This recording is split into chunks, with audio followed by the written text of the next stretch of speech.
Somos vizinhos, conterrâneos, profissionais de saúde. Aqui tem gente. Aqui tem vida. Aqui tem Unimed. E se o melhor para você também for melhor para todos? Existe alternativa. Escolhendo o Sicredi, você une as suas necessidades financeiras com o desenvolvimento da sociedade, porque reinvestimos os recursos na sua região. Somos a alternativa que oferece soluções financeiras ideais, taxas justas e atendimento próximo, humano e digital. Escolha o Sicredi, onde o dinheiro rende um mundo melhor.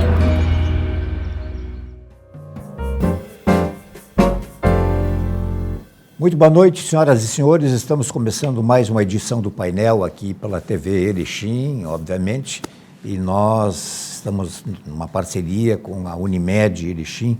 Unimed, cuidar de você, esse é o plano. E Sicredi, traga sua poupança para o Sicredi e veja como é mais negócio poupar aqui. Sicredi, gente que coopera, cresce. Bom, o nosso programa de hoje vai abordar um fórum, o segundo fórum científico que está sendo patrocinado, organizado e será promovido, esse acho que é o termo mais adequado, né, pela Unimed, por médicos ligados à Unimed. Então, nós já tivemos no ano passado um fórum, acho que foi ano passado, ano retrasado, e agora nós estamos indo para o segundo fórum. O que a gente pressupõe sempre é um acréscimo, a gente acaba descobrindo novas coisas, enfim. Para falar sobre esse assunto, que interessa a toda a comunidade médica e de saúde, que não se restringe, então, portanto, apenas aos médicos, nós contamos aqui uma vez mais com o prazer da presença do Dr. César Augusto Detoni, que é nada mais, nada menos do que o diretor de educação da Unimed. Mais nada, deixa eu saudar o meu amigo aqui, Dr. César. Seja bem-vindo mais uma vez. Boa noite, Adelar. Boa noite aos espectadores da TV Erechim. A gente agradece, mais uma vez, né, a disponibilidade que tem sido dada à cooperativa, né, no intuito de divulgar as suas ações, que sempre vem em prol da comunidade. O objetivo final da nossa existência é o benefício das pessoas. Então, a gente tem como este objetivo principal a nossa estada aqui também. Gostaria que o senhor ficasse à vontade para nos dar uma panorâmica, assim, porque nós tivemos no último dia 21 de setembro, agora, o lançamento, né, do evento, né, Não, dia 21 de setembro foi? Hoje. Foi, hoje que estamos gravando. E foi lançado, então, mas o evento acontece nos dias 20 e 21 de outubro. Gostaria que o senhor ficasse à vontade para discorrer um pouquinho assim, depois nós vamos esmiuçar mais. Na realidade, esse evento foi lançado há 2 anos atrás, quando nós terminamos o primeiro. Que nós abordamos aqui, inclusive. E aí a gente decidiu que faríamos com bianualidade, né, o evento, até para não sobrecarregar, porque não é um evento fácil de ser organizado. E a gente tem um viés, né, a gente está trabalhando sempre com um foco forte na prevenção. E nos 2 anos atrás, anteriores, que a gente fez o primeiro, a gente tratou da obesidade. E aí a gente trabalhou na obesidade com as patologias mais associadas e trabalhou com pediatras, com obstetras, porque a gente sabe que a prevenção da obesidade, ela começa antes do nascimento, né? Então ela está já vinculada à gestação, à nutrição materna, tem uma série de itens da fase da vida intraútero que poderão ser determinantes para a obesidade futura. Aí trabalhamos com os oncologistas, porque o câncer, a sua incidência é multiplicada em relação a pacientes obesos, e as doenças cardiovasculares, que também têm sua incidência multiplicada, e a hipertensão arterial, né?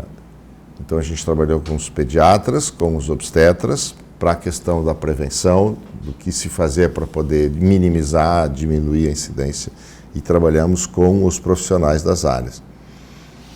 E para esse ano a abordagem é sobre doenças crônicas não transmissíveis. A medicina vem sofrendo mudanças ao longo dos anos, das décadas, e aquilo que era 80, 100 anos atrás, vamos dizer assim, a grande preocupação voltada para as doenças transmissíveis, infecto-contagiosas, parasitárias, bacterianas, virais. Tivemos essa tristeza que a gente passou agora da pandemia, né, de uma mortalidade absurda. Então, assim, essas doenças infecto-contagiosas, que a gente denomina, elas diminuíram muito na incidência. E hoje elas não são, assim, uma grande preocupação da medicina. Nós estamos vivendo mais tempo, porque não morremos mais dessas doenças que são mais facilmente evitáveis, e passamos agora a padecer e morrer por doenças que são mais características da longevidade, né, e também da modernidade. Então, hoje, por exemplo, o câncer e as doenças cardiovasculares representam 50% dos óbitos do mundo. As doenças cardiovasculares têm responsabilidade por 30% dos óbitos e o câncer é 20%. Então, esses dois grupos, metade da população vai embora. Se são doenças não transmissíveis, são doenças adquiridas durante a existência. E aí elas podem ser evitadas, elas podem ser retardadas, elas podem ser minimizadas. E é urgente que a medicina se preocupe em evitar, primeiro, em retardar, segundo, e em diminuir os seus impactos, as suas consequências. Nós não vamos evitar a morte das pessoas, mas nós podemos aumentar a sobrevida das pessoas e a qualidade de vida destas pessoas que estão conseguindo ter sobrevida mais longa, ter uma vida mais longa. E este é o enfoque, entendeu? Olhar para o que é que podemos fazer para evitar, minimizar ou retardar o aparecimento dessas doenças. Eu sei que o senhor não é exatamente um especialista sobre nenhum desses temas aqui que vão ser abordados, que é oncologia, cardiologia. O senhor é um gastroenterologista, embora esteja tudo meio que ligado, mas o senhor é um médico, até onde isso é uma convicção minha, dá para se dizer quase que um clínico geral, assim, especializado em gastroenterologia. O senhor se formou, acho que lá por 1979, 1978. 76. 76? Tá, então, eu que entrei na faculdade mais tarde, entrei em 75, então eu estava contando que a gente tinha entrado meio... Não, mas eu continuava preocupado com jogar bola e outras coisas nesse período. Né? E então... Porque não estava errado. Eu não fiz faculdade de medicina, mas me formei 4 anos depois. Mas o tempo é mais ou menos... Aonde eu quero chegar não vai influenciar muito. Se acentuaram os casos, digamos, os índices científicos oficiais de doenças cardiovasculares, de doenças de obesidade, o câncer, isso vem se acentuando, ou meio que dá para se dizer, se equipara aqueles anos quando o senhor se formou, ou o que dá para dizer? Não, isso aumenta sim. Mas por quê? Porque nós aumentamos a longevidade. Quanto mais velhos nós ficamos, quanto mais o tempo passa, o risco dessas doenças é maior. Porque nós vamos permanecendo vivos mais tempo, ficamos expostos por mais tempo aos fatores que propiciam o aparecimento, a formação, o desenvolvimento dessas doenças. Então, quanto mais tempo eu viver, porque eu não morro mais de mordida de cobra, não morro mais de sarampo, não morro mais de pneumonia, de cólera, de diarreia, morria-se de doença parasitária, de amebíase, morria-se de giardíase, de parasitoses por helmintos, por vermes, as pessoas morriam com anemia por estas coisas. Não se morre mais. Então, todo mundo está vivendo mais tempo. Uns têm mais sorte, entre aspas, vivem mais ainda, né? Nós estamos chegando a uma expectativa de vida média, por exemplo, no Rio Grande do Sul, muito interessante. As mulheres já ultrapassaram os 80 anos e os homens estão beirando a isso. Se você volta atrás, há 100 anos atrás, a expectativa de vida não chegava nem a 50 anos.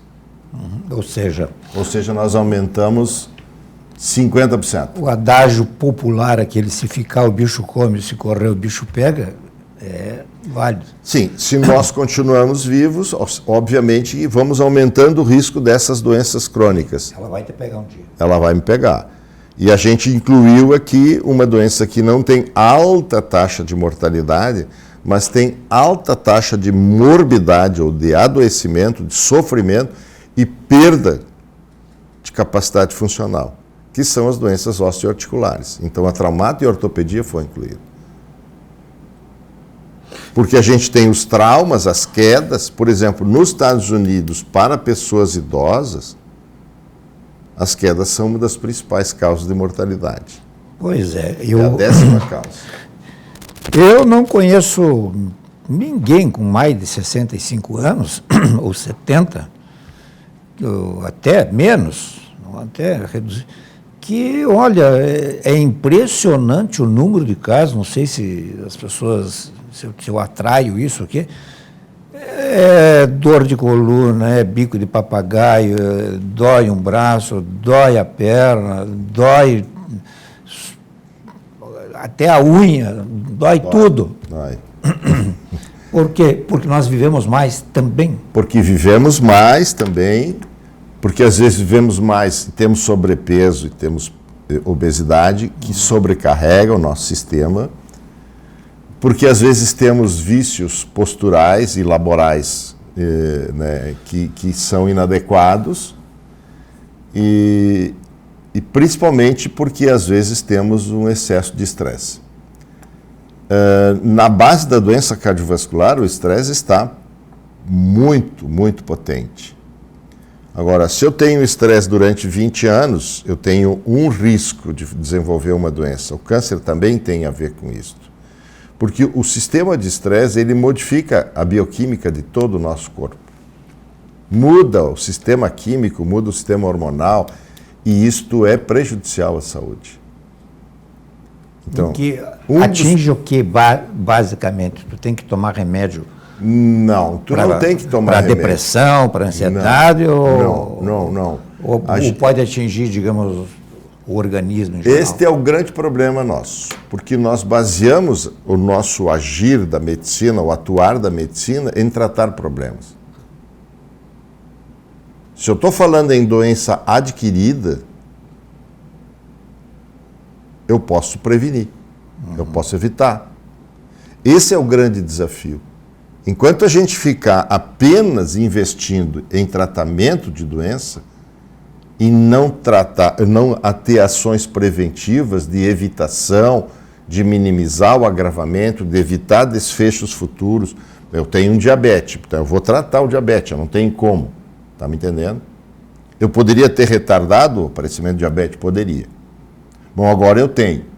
Eu posso tratá-lo muito bem, ter uma bela conduta em termos de regular a minha glicemia, e com isso eu vou fazer o seguinte, eu vou evitar, mesmo sendo portador do diabetes, que eu vá ter uma cardiopatia, uma nefropatia ou uma neuropatia diabética. Porque se eu não cuido do meu diabetes, primeiro eu não cuidei da minha dieta, tenho seguramente uma predisposição genética ou epigenética que me leva a isso. Mas a minha dieta inadequada, a minha conduta, a minha vida inadequada vai precipitar o aparecimento mais precoce do diabetes. Talvez esse evento aqui me desminta, ou talvez ele me desautorize, quase que certamente. Mas eu falo com uma pessoa, como é que tu tá? Tá tudo bem, mas eu estou tratando de um problema de coluna. Como é que tu tá? Olha, eu estou com um problema, eu não sei, eu não estou enxergando bem, não sei o que é. Como é que tu tá? Olha, tá tudo bem e tal, Só que eu estou tratando uma dor que começou do lado esquerdo, na barriga, não sei o quê. Está todo mundo tratando um problema. Os problemas precisam de ser tratados.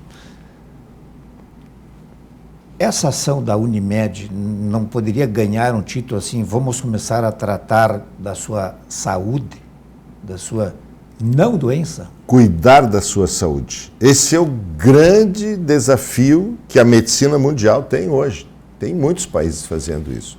É investir muito mais em ações preventivas. Óbvio que ninguém vai abandonar o tratamento da doença, nós temos que continuar, e os investimentos são altíssimos. Sei. Está me entendendo?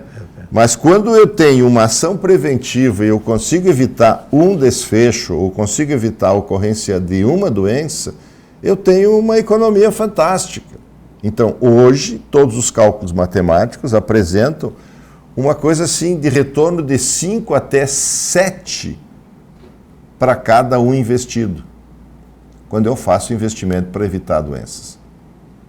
E quanto mais cedo eu começo, e aí tu vai te lembrar da última estada que eu tive aqui, foi falando do AISG, que é Assistência Integral Saúde da Gestante, dos cursos que a gente está fazendo para os pais, do desejo que a gente tem de chegar antes da gestação, cuidar do espermatozoide, cuidar do óvulo que vão gerar um futuro ser, tá me entendendo?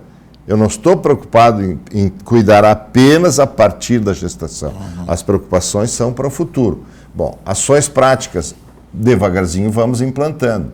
Porque a própria medicina não olhava para muito disso, olhava muito para se aperfeiçoar nos tratamentos, nas soluções dos problemas. Isso a medicina é muito desenvolvida. O senhor recebe no seu consultório, digamos, um OD da vida lá, e daí, OD, me conta, o que tu tens? Não, eu não, aparentemente não tenho nada, eu vim ver se eu não tenho alguma coisa. Existem, são pessoas que fazem check-ups, que fazem... mas isto ainda não é uma grande coisa que a gente possa fazer. Tá. A melhor coisa que a gente pode fazer é procurar ter um tipo de vida que seja mais saudável. E isto a Unimed também está entrando para isso daí. Recentemente nós tivemos uma missão que foi à Inglaterra, eu não fui nessa leva, para exatamente ter lá em contato com o sistema e os programas dele de assistência básica, que é a atenção primária. Onde é que a atenção primária deve começar? Deve começar no futuro pai, na futura mãe, que ele não beba, que ele não fume, que ele não seja obeso, que ele não tenha problemas que são desencadeadores de transformações, de mudanças epigenéticas que vão gerar nos seus descendentes tendência a adoecimento. A sua tese, desde que o senhor vem aqui, para mim sempre foi muito clara. Não se trata de se cuidar, tudo bem, tomara que se cuide, a partir dos 20 anos. Ainda sou novo, vou começar a me cuidar. Né? Agora vou começar a me cuidar. E digamos que se cuide mesmo. Vai ter que começar a se cuidar, de repente... A futura mãe tem que começar a cuidar. Sim, exatamente, porque aquela mãe, a vida dela, o pai, a vida que teve, vão me transmitir tendências. Eu que sou filho. Está me entendendo? Quem vai vir? Bom, se eu tenho uma tendência à obesidade, se eu tenho uma tendência aumentada ao diabetes, se eu tenho uma tendência aumentada à hipertensão, estas serão as minhas respostas às vicissitudes que a vida me oferta. E se eu tinha um cuidado, vou dizer, eu tenho, né, não tenho tendência para uma determinada patologia, eu não tenho que ter um cuidado muito grande para evitá-la. Se eu tenho tendência à obesidade, por exemplo, eu vou ter que ter um cuidado redobrado para não poder ser obeso. Enquanto que quem não tem tendência à obesidade, às vezes um cuidado mínimo é suficiente.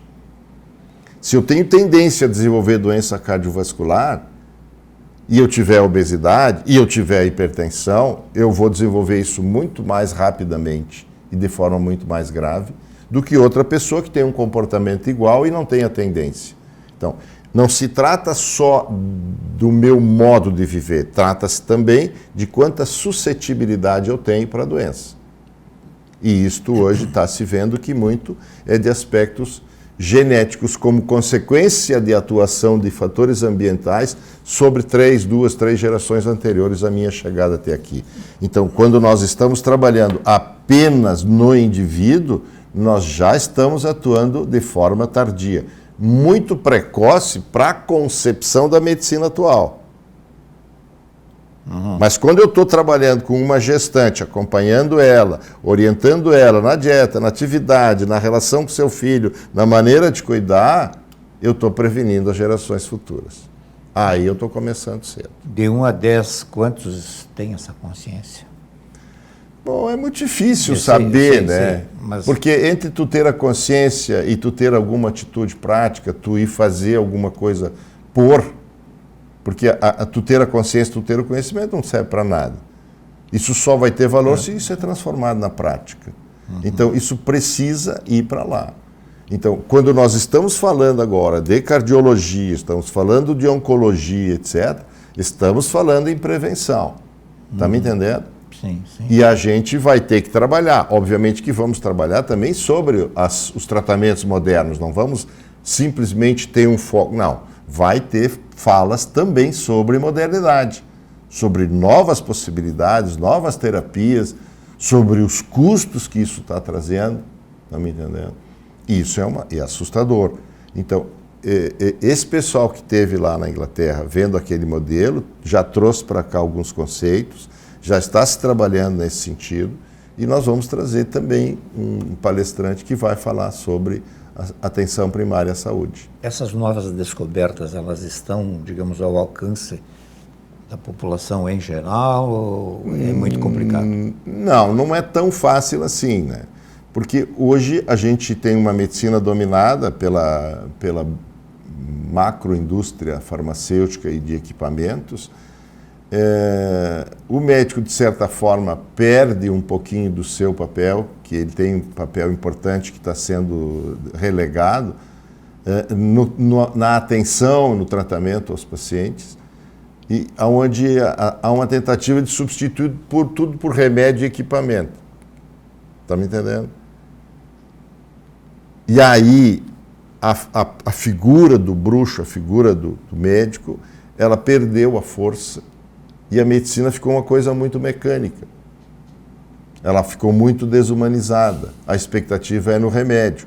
Por exemplo, a gente sabe que quando você faz pesquisas de medicamentos para tratar doenças básicas, tu tem respostas que chegam até 50% usando um falso remédio. Apenas pela consulta, pela expectativa do paciente, de como ele chega, que esperança ele tem, que confiança ele tem no profissional que está atendendo, ele ganha um remedinho que é um comprimido que não tem nada dentro, e 50 deles têm resposta em várias doenças, inclusive depressão.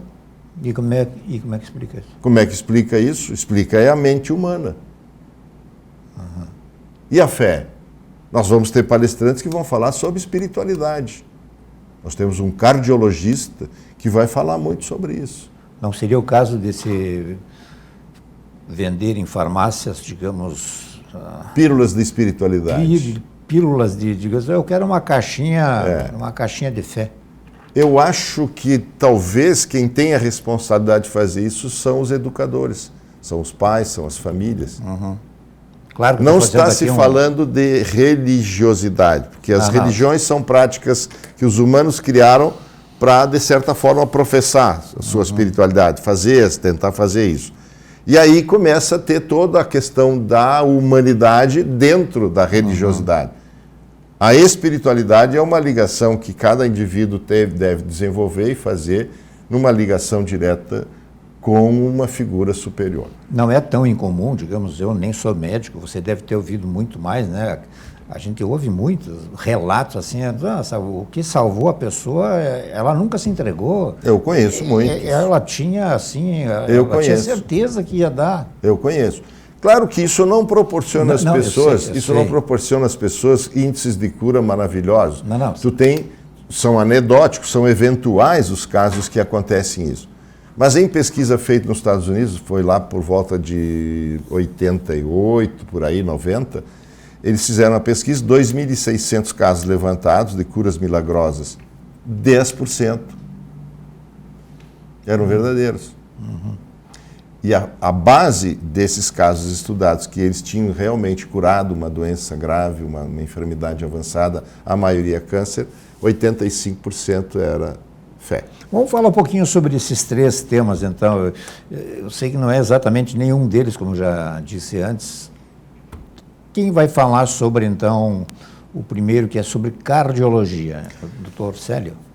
O Dr. Célio é o coordenador do painel, né, e ele convidou 2 professores. Ah, não é apenas um. Não, são 2 professores que vão falar de temas diversos. Um vai abordar essa questão dessas alternativas, vamos dizer assim, entre aspas.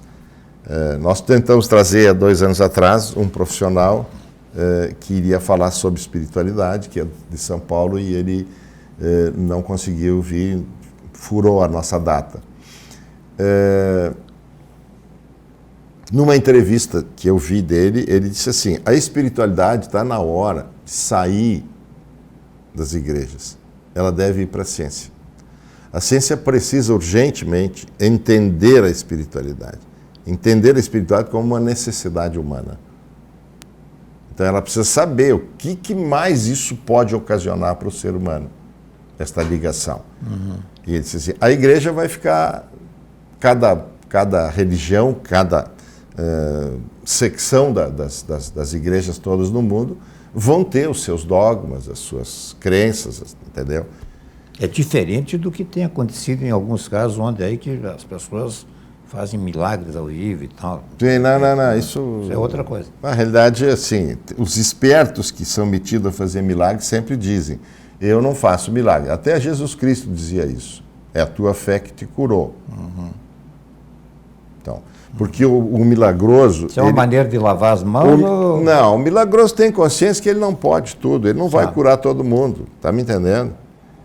E aí a capacidade de ter essa transformação interna está na medida do indivíduo, dele com ele mesmo. Entendeu? É esta a questão. Por isso que não funciona igual para todo mundo. Porque senão era só ir na igreja rezar 10 terços por dia e todo mundo ficava curado. Não, não é isso daí. Blá, blá, blá não é. É que sentimento eu tenho, que Deus eu carrego dentro de mim. É esse Deus que vai me ajudar. Se eu tenho um Deusinho pequenininho desse tamanho, não vai conseguir me ajudar nada. Está me ocorrendo aqui, eu não sei se... Eu vou perguntar agora. A gente tem falado em longevidade, né, que as pessoas estão vivendo mais. Tudo isso que estamos fazendo aqui... é para viver mais. É para viver mais. Tá. E melhor, de preferência. Agora, né? Deixa eu levantar uma questão aqui, alhures, antes de nós. Eu tive 11 tios por parte de pai, parece que 10 ou 9 por parte de mãe, né? Eles quase nunca foram a médico, muito raramente, né? E tem vivido aí, a minha mãe faleceu com 89 anos, dali 2 meses faleceu o irmão dela com 91, e 4 ou 6 meses depois faleceu a irmã dela com 94. Estou dando de cabeça aqui, tá? Claro que teve o caso do meu pai, que faleceu com 73, mas ele contraiu mal de Parkinson com 60 anos e também nem tem um tratamento, enfim. Houve, digamos, na família foi quase que uma exceção. Essas pessoas viviam, por que elas viviam tanto assim? Se elas não iam a médico. A fé estava no meio dessa história também? Também. A fé estava também. Porque existem várias pessoas coisas. De muita fé. Existem várias coisas. Primeiro, tu tens uma família e um bom ambiente familiar. Isto é muito importante. Era o caso. Isto é muito importante. As pesquisas que estão mostrando estudos de longevidade, qualidade de vida na velhice, têm mostrado que talvez estar em família, fazer as refeições em família, é uma das coisas que tem o maior peso. Depois tu tem as relações sociais. Então, se tu estava numa comunidade do interior, normalmente as pessoas se davam muito bem, eram muito solidárias. Está me entendendo? Isto é outro fator importante.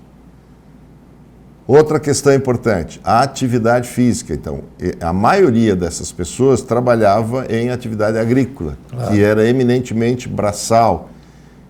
Subiam morros, porque aqui na nossa região todo mundo trabalhava no morro acima e no morro abaixo. Isto tem mostrado em estudos, eu vi até um seriado recente sobre isso, de que essas comunidades mais longevas, a grande maioria delas moram em locais assim, onde o deslocamento é difícil, tem que penar para subir e descer morro, e fazem esses deslocamentos basicamente a pé. Essas pessoas cultivam seus próprios alimentos, cultivavam. Essas pessoas não comiam alimentos processados, alimentos industrializados, com conservantes, corantes, com saborizantes, coisas que são sutilmente utilizadas para enganar o nosso cérebro e tu ter o desejo de consumir indefinidamente. Isso tem influência nesses debates? Tem influência em tudo isso. Essas pessoas consumiam, por exemplo, alimentos que eles produziam e que eles preparavam. Isso era 90%, 95%. Eu me lembro, eu sou criado no interior também, né? E a gente tinha um bolicho e as pessoas compravam basicamente erva mate, porque é muito difícil de ficar fazendo, embora muitos fizessem a sua própria erva, o café, o açúcar branco, porque era um sinal de poder consumir açúcar branco e não açúcar mascavo, que eles podiam fazer, tá? Mas eles compravam o querosene para o lampião, como sal, não se tinha azeite, compravam o sal, entendeu? E as pessoas basicamente, e aí, obviamente, aí nós já compravam os tecidos para costurar suas próprias roupas, eles faziam suas próprias roupas. Então, ninguém ficava parado, ninguém ficava ocioso, não era um trabalho sentado como nós dois estamos aqui, fixos, sem se já mexer. Não havia aquele estresse de, me compraram o celular tal, mas na verdade eu queria, era o tal. Sim, esse consumismo, ele te leva a muita ansiedade, porque você começa a desenvolver muitos desejos. E esse é o grande problema que a humanidade, as pessoas têm que fazer a diferença entre desejo e necessidade. Legal. Eu tenho a necessidade de comer, mas tenho o desejo de comer filé mignon ou de comer camarão. Tá me entendendo? Isso é desejo, não é necessidade. A necessidade é comer. E nós fomos nos esquecendo e nos separando daquilo que é necessidade e daquilo que é desejo. E na medida que a era industrial foi colocando no mercado itens para seu conforto, para sua vida e etc., você foi criando os desejos de ter, mas para ter precisa ter plata, para ter plata tem que trabalhar. Tu vai ter que trabalhar muito mais para poder ter, para poder adquirir. E nós fomos trabalhando cada vez mais tempo para ganhar mais dinheiro para consumir. Coisas que não são obrigatoriamente necessidades. Ficar exemplarmente doentinho para poder Exatamente. E isto, obviamente, nos leva a ter menos lazer, menos convivência, menos interação com as pessoas, menos interações familiares. Veja as oportunidades que você tinha quando era jovem de interagir com pessoas. E veja que oportunidades tem hoje de interação. Coloque-se lá como adolescente e as oportunidades que nós tínhamos de convivência em grandes grupos. E veja hoje que locais e que eventos existem para jovens, adolescentes interagirem, conviverem humanamente. Não, então nós foi drástica. Nós criamos um mundo de perna para o ar. Eu li isso de um autor, né, que é um grande psicólogo, um dos grandes nomes da psicologia mundial, John Bowlby. Ele disse: nós criamos um mundo de pernas para o ar. Esta sociedade está doente. Desemboca num evento como esse para tentar correr atrás do bicho. Acho que a mudança ela é gradual, a gente não tem esta ideia, né? Quando eu sempre dei muitas palestras na minha vida, Eu não tenho nenhuma intenção de transformar a vida de ninguém. Mas se alguma informação que você leva, se alguma ideia, alguma reflexão possa mudar um hábito, possa mudar alguma relação, interação no casamento, na família ou na minha atuação na comunidade, é assim que as coisas acontecem. A gente não pode ter a pretensão de que em 3 anos, com o trabalho da medicina preventiva da UESG, a Unimed Erechim vai transformar a população do Alto Uruguai. Não, nós não vamos ter essa pretensão. Mas a gente tem que saber que é o trabalho de formiguinha. Se eu mudar a vida de um, eu vou mudar a vida de outro lá adiante. A gente tem hoje, monitora, por exemplo, pessoas de idade mais avançada, que já estão doentes. Isso não é mais prevenção. Nós estamos fazendo é mitigação. Nós estamos tentar evitar eventos maiores, sofrimento maior, custo maior, está me entendendo? E talvez prolongar a vida dessas pessoas com mais qualidade. Mas é uma coisa que é perfeitamente possível fazer. Então, o objetivo desse encontro, desse fórum, é trazer conhecimento para profissionais, e são para todos os profissionais da área da saúde, não é só para médicos. A gente vai estender, inclusive, para estudantes de medicina. A gente vai... Eu ia abordar agora. Sim. Então, a gente pode conversar, talvez, depois sobre isso. Muito bem, nós estamos ouvindo aqui as informações importantíssimas que dizem respeito à vida de todos nós. O Dr. César Augusto Detoni, diretor de educação da Unimed, como eu falei antes, dá para se dizer uma espécie de clínico geral, assim, da ponta dos pés ao último fio de cabelo, obviamente, para quem os ainda tem. Nós já voltamos. E se o melhor para você também for melhor para todos? Existe alternativa. Escolhendo o Sicredi, você une as suas necessidades financeiras com o desenvolvimento da sociedade, porque reinvestimos os recursos na sua região. Somos a alternativa que oferece soluções financeiras ideais, taxas justas e atendimento próximo, humano e digital. Escolha o Sicredi, onde o dinheiro rende um mundo melhor. Quantas vezes você ficou frente a frente com você mesmo? Desse jeito, no espelho, olhando dentro dos seus próprios olhos. Se perguntando por que ainda não deu o primeiro passo para uma vida melhor, para um mundo melhor. Por que você ainda não enfrentou aquele medo que nem o seu reflexo conhece? Já pensou na rotina que deseja tanto mudar? Já se propôs a enfrentar seus desafios em voz alta? Já se encheu de coragem para tomar uma decisão como se estivesse incentivando alguém muito importante para você? Mudar um hábito é criar consciência e é o melhor conselho que você pode se dar. É o momento de pegar na sua própria mão e falar: vem comigo. Busque uma versão ainda melhor de si mesmo. Vamos juntos?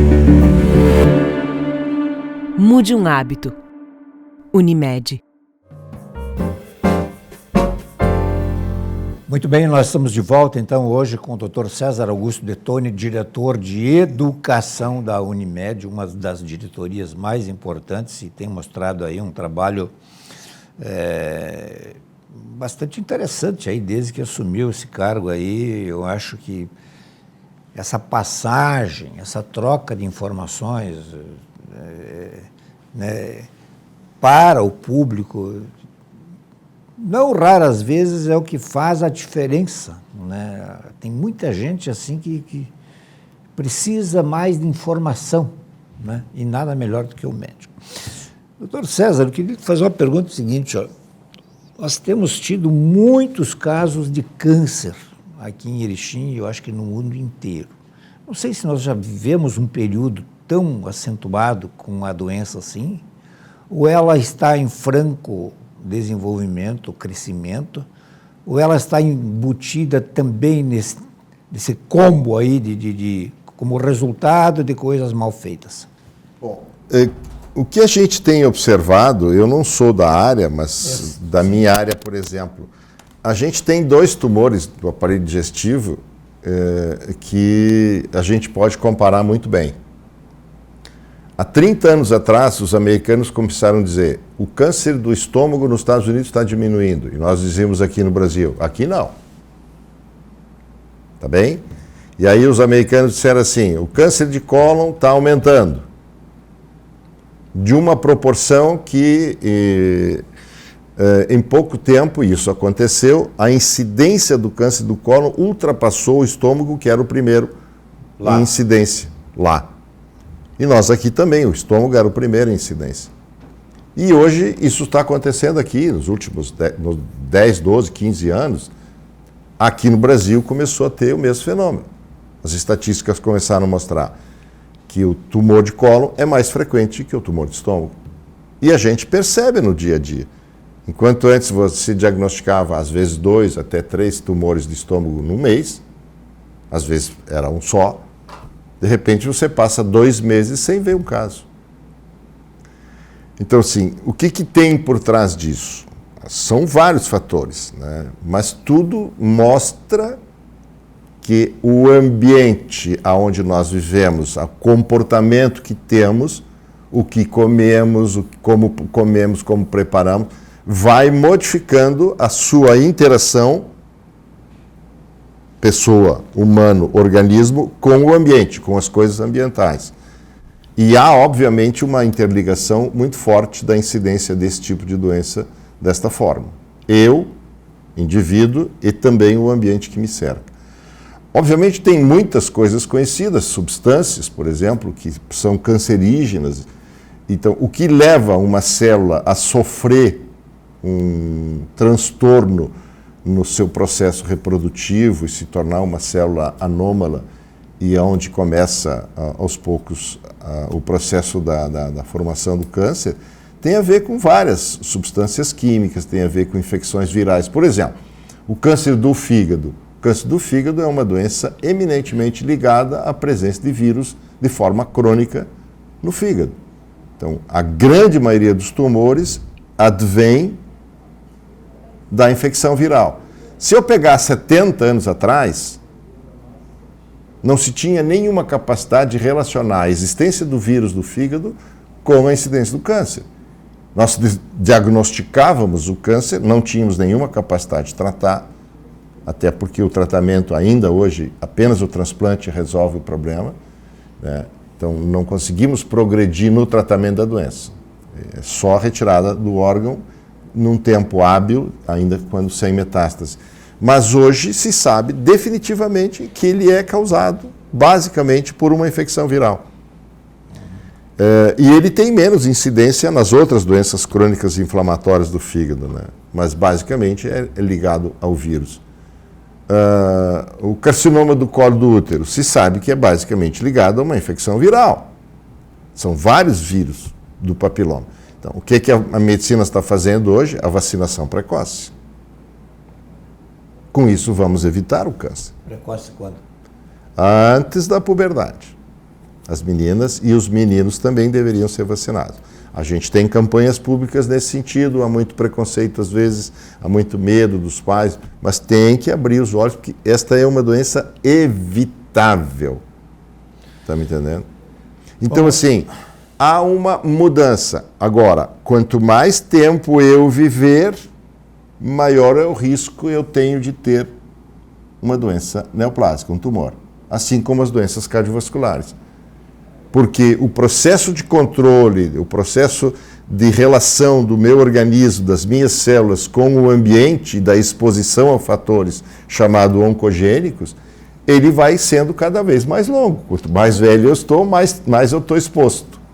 Então é natural que hoje nós temos maior incidência de câncer na população, seja a segunda causa de morte, embora esteja se curando muito mais do que antigamente.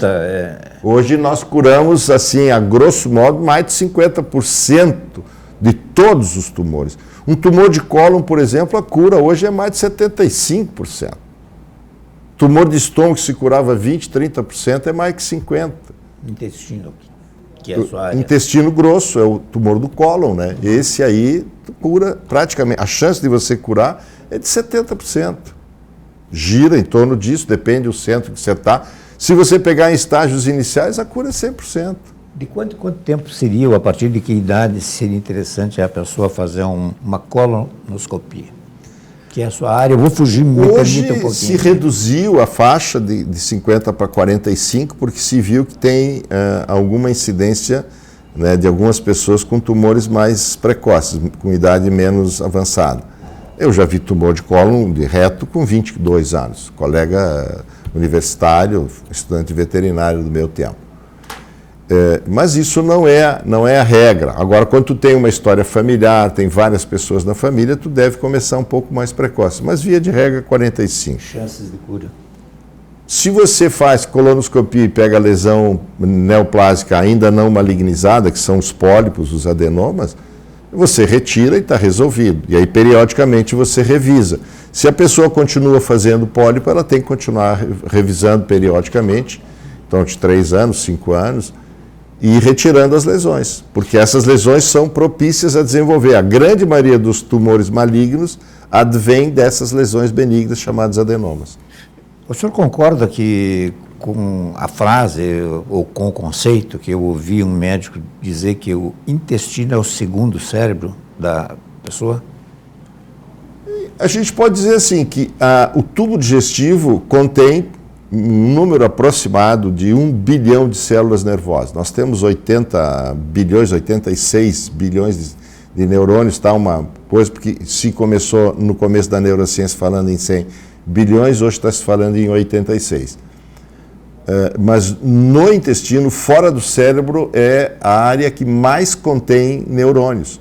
E neurônios envolvidos não só com apenas o controle do funcionamento e da interação com a flora bacteriana intestinal, que é outra coisa muito, muito importante e moderna, porque se sabe hoje, por exemplo, que os neurônios do intestino produzem uma grande parte da serotonina, que é um neurotransmissor importantíssimo na vida da gente, principalmente nas questões emocionais, está envolvido na origem da depressão, etc. Então, nós temos muito que aprender. E o que isso mostra, por exemplo, que eu falei de flora, é que a gente tem uma interação profunda com a natureza. A bactéria que era inimiga, sabemos que sem elas hoje nós não vivemos. Então, a natureza não é inimiga, a bactéria não é inimiga, o vírus não é inimigo.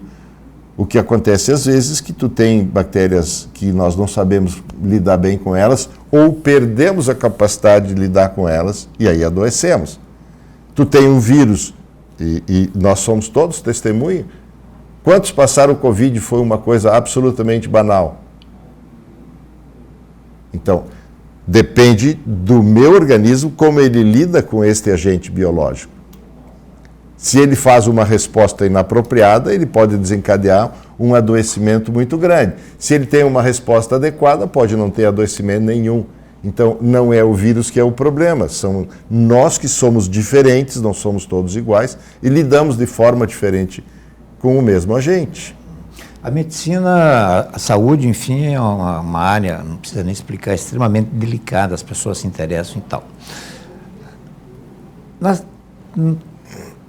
Com o avanço tecnológico e tal, é frequente tu pegar, você tem isso, você tem aquilo, ouça o áudio, ouça não sei o que e tal, e aí tem aquelas palestras que não tem fim, né, não sei porquê, e no fim diz lá, dá para comprar não sei aonde e tal. O que o senhor acha dessa exposição sobre problemas que podem atingir a qualquer pessoa? Não há um exagero nessa história toda? Devemos levar em consideração isso ou quê? Absurdamente exagerado e com um único objetivo, mercantilizado. Tá. Entendeu?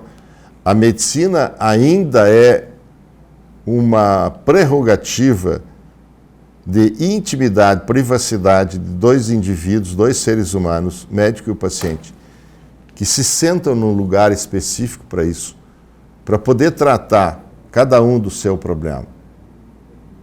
E é muito difícil para nós médicos, às vezes a gente perde esta ideia da singularidade. Aquilo que serve para o Adelar pode não servir para o César. Nós não somos iguais, não há dois seres humanos iguais. Então, a medicina feita desta forma, na internet, isto daí pode eventualmente ter alguma coisa da informação. Mas a minha situação, eu, César Augusto, você, Adelar José, ela é singular, nós não somos iguais. Então, o médico tem que ter esta capacidade no seu dia a dia. Às vezes, diante de um mesmo diagnóstico, tu sabes que o desfecho vai ser diferente de um indivíduo para outro. É por isso que os remédios que existem não curam a mesma doença em 100% das pessoas. Senão ninguém morreria. Eu sei. Está me entendendo? Então, é isto que a medicina precisa não perder de vista. É tratar cada um de acordo com a sua singularidade, com a sua necessidade, e descobrir isto. Isso a gente descobre na cadeira, sentado na cadeira, conversando, fazendo uma bela de uma conversa, buscando o máximo de informações, para tu poder ter um pouquinho de ideia do que eu estou fazendo com esta pessoa que está na minha frente. Eu não sou nada nessa área, não entendo nada, mas eu tenho uma posição, sou radicalmente contra consultas por telefone, né? E aí eu pego um exemplo, vou puxar para o meu lado, que o médico deve ser mais ainda, né? Uma coisa é eu entrevistar o sujeito sobre um acontecimento pelo telefone, né? Ali eu tiro 40% ou 50% da informação. Agora, se eu consigo falar com ele frente a frente, eu normalmente tiro quase tudo, assim, né? Mas você pode até me mentir, mas eu vejo as reações, você vai toda uma cadeia de... Você vai ter o principal, Adelar, que é a interação humana. E na consulta médica, no tratamento, isso é fundamental. Então, eu não sou contra a teleconsulta. Qual é o objetivo? Meu intestino não funciona faz 3 dias. Eu estou com uma diarreiazinha, assim, eu tenho uma coisa banal, está me entendendo? Para uma situação absolutamente simples, uma informação, doutor, eu estou tomando seu remédio faz 4 dias e ele começou a me causar um determinado mal-estar, um determinado sintoma, é da medicação, não é? Isso para mim é uma teleconsulta, isso é uma informação que é perfeitamente possível se você fazer dessa forma. Acontece isso também, mas as coisas mais graves, as coisas mais importantes Nós temos 3 minutos e 40 segundos. Eu gostaria de saber, na opinião do César Augusto Detoni, por que o mundo evolui tanto em determinadas áreas? Na área da saúde, nós estamos evoluindo de acordo com o que o mundo evolui em outras áreas ou estamos marchando igual a... Não. A evolução é fantástica. A evolução é fantástica. O progresso, o conhecimento, ele é multiplicado. Mas a gente nunca pode esquecer que o conhecimento adquirido hoje e ele é colocado como uma verdade científica, ele vai ser mudado amanhã. Nós trabalhamos o tempo todo com verdades provisórias. Nós não sabemos o segredo da vida, o segredo de todas as coisas. Não, nós não sabemos tudo. E temos que ter consciência dessa limitação. Por mais que a medicina saiba, por mais poderosa que se torne a ciência médica, nós não temos todas as soluções. Nós estamos trabalhando com uma coisa extremamente complexa que se chama ser humano. E com muitas variáveis que são imensuráveis. São inimagináveis até, porque a gente nem conhecimento tem. Quando que alguém esperava que a medicina passasse a se ocupar da espiritualidade? Eu há anos falo sobre isso. Mas aos poucos agora a ciência está mostrando isso. Então, quando há 10, 12 anos atrás eu vou a um congresso de neurociência e ouço um neurocientista falar na necessidade da espiritualidade na vida das pessoas, como uma necessidade humana e não como um luxo, como um desejo, como uma moda. Estão me entendendo? E tudo isso vem dos primeiros anos de vida. Mas eu queria deixar uma coisa muito clara para quem está nos assistindo. O nosso evento, ele é presencial e online. Isso, eu ia pedir, dia 20 e 21 de outubro. A gente vai fazer divulgação e vai fornecer um link de acesso para quem quiser se inscrever. É gratuito e é aberto, as pessoas têm que se identificar, comprovar a formação em área da saúde, enfermagem, odonto, enfim... nutrição, educador físico, fisioterapeuta, porque esses conhecimentos, eles são importantes para todos. E como a medicina hoje evolui cada vez mais para tratamentos multiprofissionais, né, de interação, de interapoio dos profissionais, é importante que a gente vá nivelando os conceitos, nivelando os conhecimentos, para poder ter um caminho muito parecido de todos nós. O senhor continua atendendo normalmente no seu consultório? Não, eu estou parando. Parando? Está parando ou parou? Não parei ainda, eu atendo só algumas, são 3 turnos por semana. Tá, ok. Lá no... Onde é que é mesmo que eu esqueci? Lá em cima, no Porto Alegre. Na rua Porto Alegre. A rua Porto Alegre é ao lado dos Pães Santa Terezinha. Santa Terezinha. Na verdade eu não esqueci, eu quis oportunizar, divulgar o endereço. Doutor César, amigo César, mais uma vez, muito obrigado pelas preciosas informações aqui, repassadas ao nosso público. Tenho certeza que todos, a grande maioria, gostou. Sucesso no evento, que eu tenho certeza, e quero renovar aqui que o espaço está sempre aberto. Tá bom, obrigado. E quem está nos assistindo e for da área, por favor, nos apoie, que nós vamos, cada ano, trazer coisas melhores para Erechim. Boa noite e até uma próxima.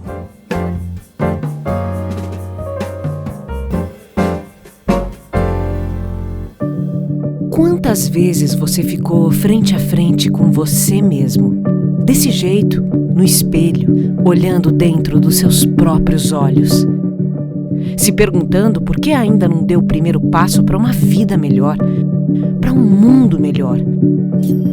Por que você ainda não enfrentou aquele medo que nem o seu reflexo conhece? Já pensou na rotina que deseja tanto mudar? Já se propôs a enfrentar seus desafios em voz alta? Já se encheu de coragem para tomar uma decisão como se estivesse incentivando alguém muito importante para você? Mudar um hábito é criar consciência e é o melhor conselho que você pode se dar.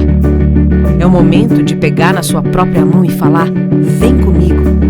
Busque uma versão ainda melhor de si mesmo. Vamos juntos? Mude um hábito. Unimed.